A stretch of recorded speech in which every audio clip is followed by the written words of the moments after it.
کہ جو کوئی ادارہ اپنے آپ کو قانون کے اوپر سمجھتا ہے، یہ کبھی بھی ملک ترقی نہیں کر سکتا۔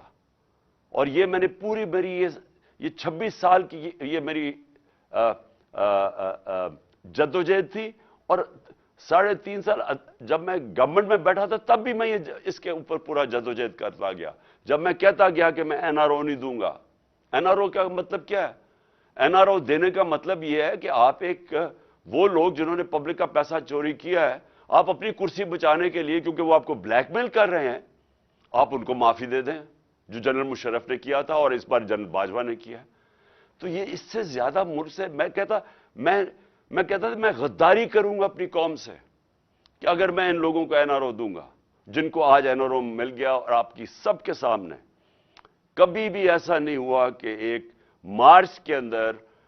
پاکستان کی اکنامک سروے کی فگرز پڑھ لیں کہ ہر طرح اکنامک گروتھ پاکستان کی 6%، ریکارڈ ہماری ایکسپورٹس تھی، ریکارڈ ٹیکس کلیکشن تھی، ریکارڈ ریمیٹنسز تھی، 4 فصلیں ریکارڈ تھی، کسان خوشحال تھا، سروس سیکٹر آگے جا رہا تھا۔ مارچ سے آج دیکھیں پاکستان کا حال کیا ہے۔ اور یہ جو 7.5 لاکھ لوگ ملک چھوڑ کے جا رہے ہیں، ہمارا نوجوان ڈائنامک ہمارا سیکٹر، یہ سوچیں کہ کتنی مایوسی آج پاکستان میں ہے کہ جو اس ملک کے ساتھ ہوا 7 مہینے کے اندر۔ تو میں اس لیے آخر میں پھر سے آپ کو اپیل کرتا ہوں کہ آپ کے اوپر بہت بڑی ذمہ داری ہے۔ یہ جو آنے والے دن ہیں، اس ملک کو آپ کی ضرورت ہے۔ آپ کو ہر طرح کا پریشر ڈالنا چاہیے کہ there are no holy cows. یہ جو اپنے آپ کو قانون کے اوپر لوگ بٹھا دیتے ہیں اور وہ سامنے ہمارے ملک کے اندر مذاق ہوتا ہے۔ یہ جو الیکشن کمیشن کر رہی ہے، اتنا بلیٹنٹلی ایک باعث کر رہی ہے سب کے سامنے۔ 8 دفعہ انہوں نے ہماری پارٹی کے خلاف فیصلے دیے ہیں، 8 دفعہ ہم عدالت گئے ہیں اور 8 دفعہ عدالت نے اوور ٹرن کیے فیصلے کیونکہ ہمارے خلاف دیے ہیں۔ تو یہ جو سارا ایک پورا کلیک بنا ہوا ہے، مافیا بنا ہوا ہے، اس ملک کو صرف ان کا مقصد رول آف لا ختم کرنا ہے، اس لیے کہ جب تک رول آف لا ہے تو تب تک ان کے سامنے رکاوٹیں ہیں۔ رول آف لا ختم ہوا تو پھر یہ اور ان کے بچے اس ملک کے اوپر حاوی ہو جائیں گے۔ اور یہ آپ کے اوپر ذمہ داری ہے۔ میں انشاءاللہ،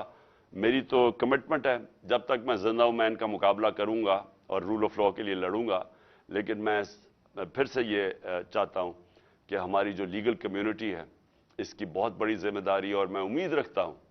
کہ آپ اب اس ملک کو بچانے کے لیے، کیونکہ میں ایکچولی بلیو کرتا ہوں کہ اگر ہم نے رول آف لا کے لیے نہ لڑے تو ہمارے ملک کا کوئی فیوچر نہیں ہے۔ شکریہ۔